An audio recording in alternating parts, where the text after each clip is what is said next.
দেশে একটি অরাজক পরিস্থিতি বিরাজমান রয়েছে। এই পরিস্থিতিতে দেশকে উদ্ধার করার জন্য, দেশে আইন শৃঙ্খলা পরিস্থিতি স্বাভাবিক করার জন্য, জনগণের জানমালের নিরাপত্তা বাস্তবায়ন, নিরাপত্তা প্রতিষ্ঠিত করার জন্য কঠোরভাবে পদক্ষেপ গ্রহণ করা হবে এবং সেই ক্ষেত্রে সশস্ত্র বাহিনী যে কোনো পদক্ষেপ নেবে সে জনস্বার্থে, সেটাকে আমরা সকলেই স্বাগত জানিয়েছি এবং আহ্বান জানিয়েছি। বিশেষ করে আমরাও দেশবাসীর প্রতি এবং আমাদের সকল জনগণ, রাজনৈতিক নেতাকর্মীদের প্রতি আমরা উদাত্ত আহ্বান জানাচ্ছি যেন সকলেই প্রত্যেকে যার যার জায়গা থেকে দায়িত্বশীল ভূমিকা পালন করে এবং কোনোভাবেই যেন আর কোনো প্রাণহানি না হয়, কোনো প্রতিহিংসা চরিতার্থ যেন না করা হয়, বরং সকলে মিলেমিশে আমরা জনগণের জানমালের নিরাপত্তা বিধান করার ব্যবস্থা উদ্যোগ গ্রহণ করব। সেই ক্ষেত্রে বিশেষভাবে আমরা অত্যন্ত মর্মাহত যে বেশ কিছু দুঃখজনক ঘটনা সংবাদ ইতিমধ্যে আমাদের কাছে এসেছে।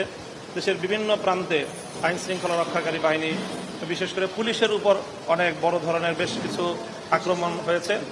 সেই আক্রমণগুলো যেন আর না হয়, বরং আইন শৃঙ্খলা রক্ষাকারী বাহিনী সহ সকল পক্ষের, সকল মানুষের জানমালের নিরাপত্তার বিধানে আমরা সকলে সম্মিলিতভাবে ভূমিকা পালন করব। সেই সঙ্গে কোনো সংখ্যালঘুদের উপর, অন্য ভিন্ন ধর্মাবলম্বী যারা রয়েছেন, আমরা জাতি ধর্ম নির্বিশেষে একটি সাম্প্রদায়িক সম্প্রীতির দেশ বাংলাদেশ, এদেশে কোনো ধর্মাবলম্বী অন্য ধর্মাবলম্বীদের উপর কোনো ধরনের অযাচিত আক্রমণ করবে না, হামলা করবে না।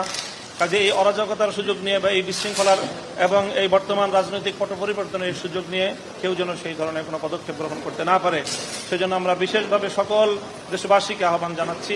বিশেষ করে রাজনৈতিক নেতৃবৃন্দ যারা রয়েছেন, আমাদের ইমাম সাহেবান যারা রয়েছেন, আলেম ওলামা যারা রয়েছেন, তাদের ক্ষেত্রে একটি অগ্রণী ভূমিকা পালন করতে হবে।